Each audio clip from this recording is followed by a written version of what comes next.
G'day, Michael here. You probably had the same sort of thing happen to you if you've done any 3D printing. It's like a rite of passage, really. Yeah, where a printer's gone, for a few hours of printing, and all of a sudden something's gone wrong, and maybe you don't even discover it for another hour later. You come by, or whatever. In any case, the print's written off. Well, so you think. I've come up with a pretty simple method for fixing that problem. Now, there's a couple of caveats on that.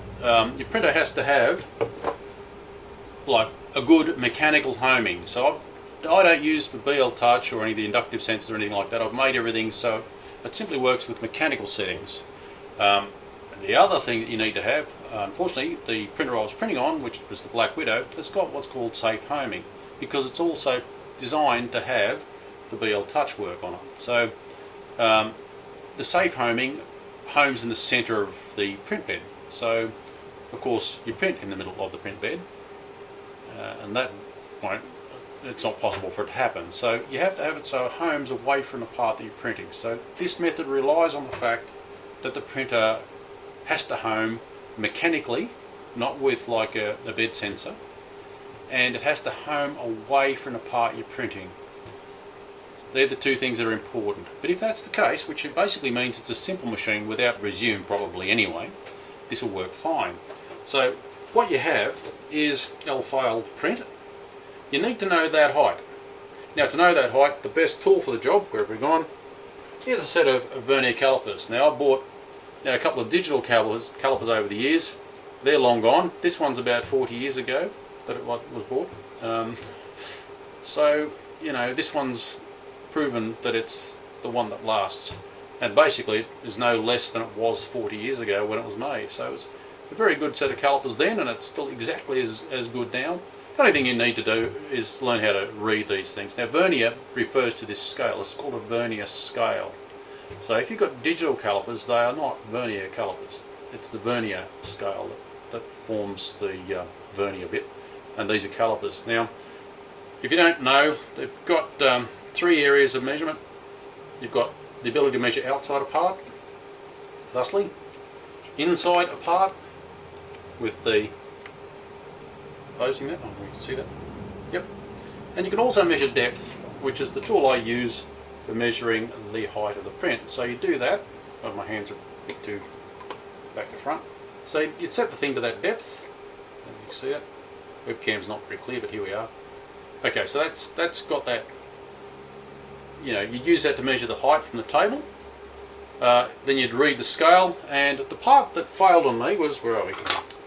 Was a part similar to this. I don't have that part at the moment because it's off doing its job. This is another failed part, but it's the same design. And this part had failed at about the 10mm mark. It was just under 10mm that the last good part of the print had been done. And I didn't discover it for about an hour afterwards, so it got it up to about maybe 20mm clear of the bed, printing in space with nothing, so no filament was coming out. There was a blockage. So in any case, unfortunately, before this print, my printer did safe homing, so I did quite a lot of work on this printer in the middle of this print. So I'll show you what I did to change the firmware so it would home away from this part. But even having done that, updated the firmware and everything, I was able to resume the print. So that's how well this system works. So I had a complete firmware change, and I was still able to recover the part that was still in the machine from before the firmware change. Changing that firmware was just to move the home position from the center of the bed to the edge of the bed. So it was that simple, but I had to go through the process of using Arduino and redoing the firmware. So I'll show that process in a second.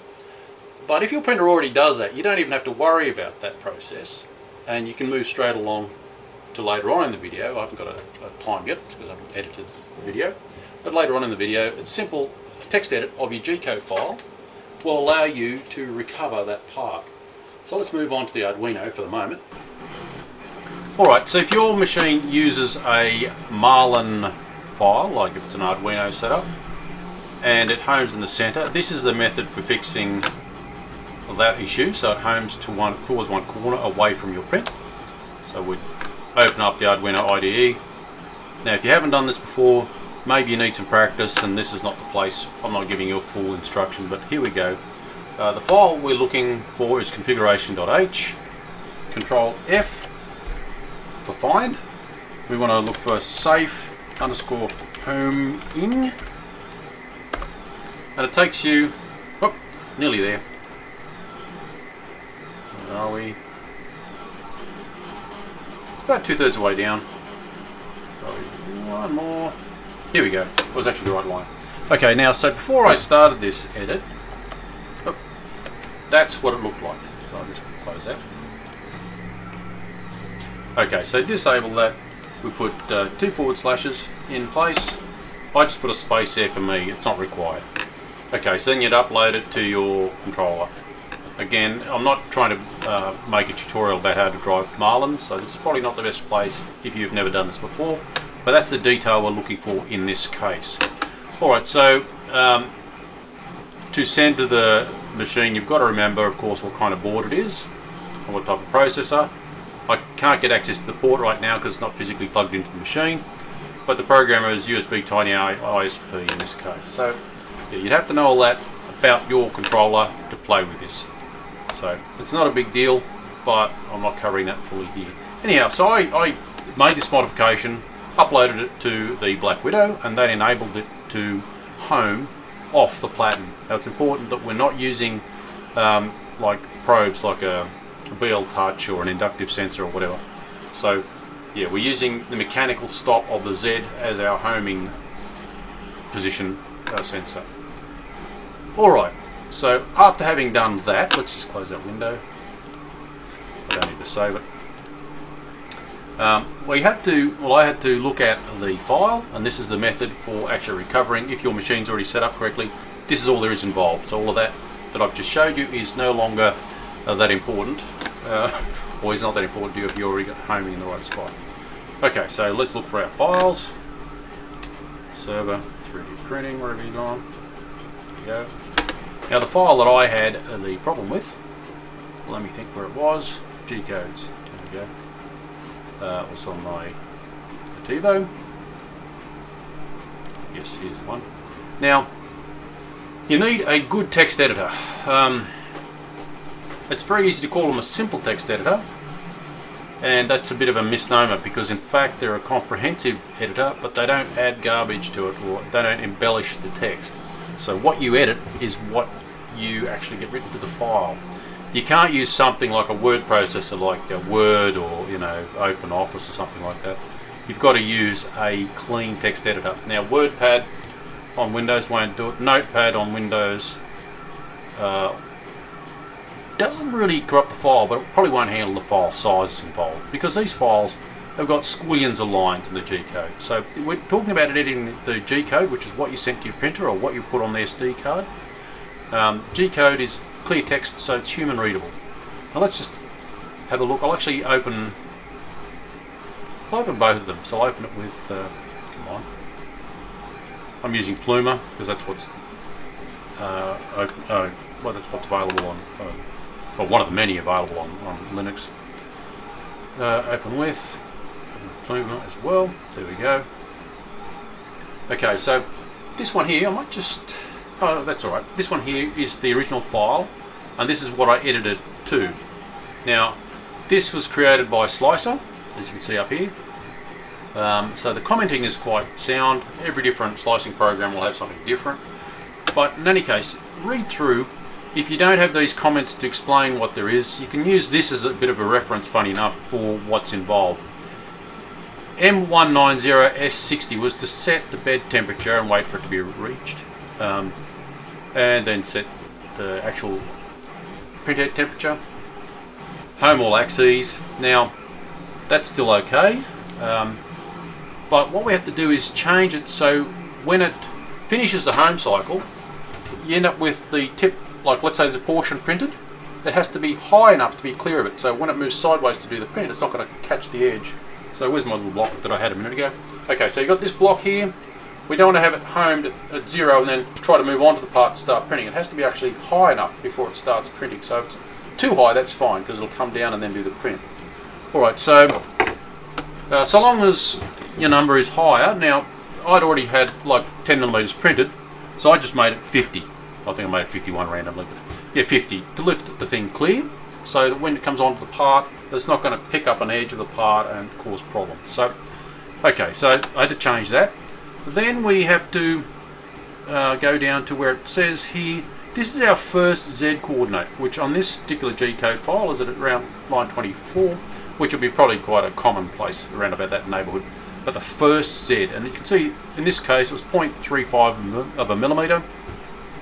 So that's our first line. That's where it starts, you know, the first active track. So I'm just gonna, just for clarity for me, I'll add a few lines just so we see a clear break. Now what we want to do is go Control F to find, and we're looking for simply Z. Okay, every time there's a Z coordinate turns up in the G code, it'll be the next layer. So every layer goes up is a Z movement. So that's a really easy find with these G codes, because basically you spend all your time doing X, Y movements, and then eventually you go to the next layer. So the Z coordinate's easy to find. Now the part that I had was printed okay till 9 point, like nearly 10. It was just under 10. So I'm looking for the highest location to that 10-ish neighbourhood, and then the next layer is the layer we're actually wanting to print. So let's go find, and you'll see down here we're already on line 786. So as we go through and find our various, I'm just going to go very quickly, and you can see we're flying past 14,000, about 20,000, we're getting closer, 9.35. Okay, so that's our 10.25. So that's our first layer above what was printed. So I'm going to press enter a couple of times here just to give us a clear space. Now hold the shift key down, you can see we're on line 24,000 whatever. Going to just hold the page up key. So we're going to be deleting something like 24,000 lines in this G code. That's why you need a really good editor, but it wants to be a clean text editor. Now we've still got miles to go. So the editor has to be able to open like gigabytes, not just, you know, kilobytes of data. Getting close now. Now you can see, very clear. I'm just going to delete that lot. So I'm pressing the delete key. That's all gone, and you can see what it used to be lines. So I'll just delete that until it tidies it up. Right to there.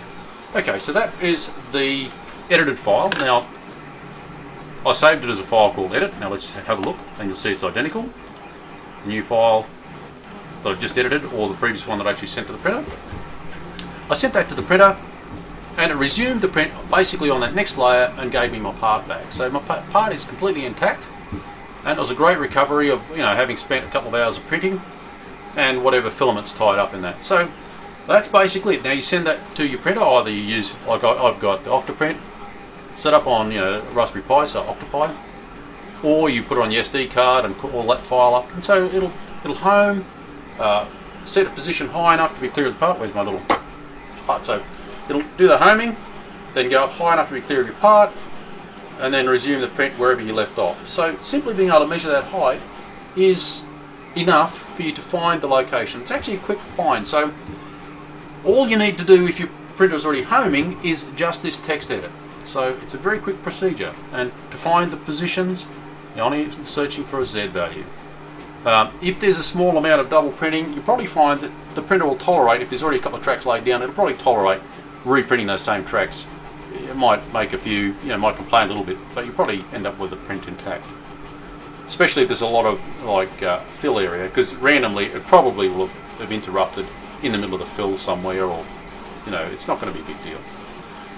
Alright, well that's basically it.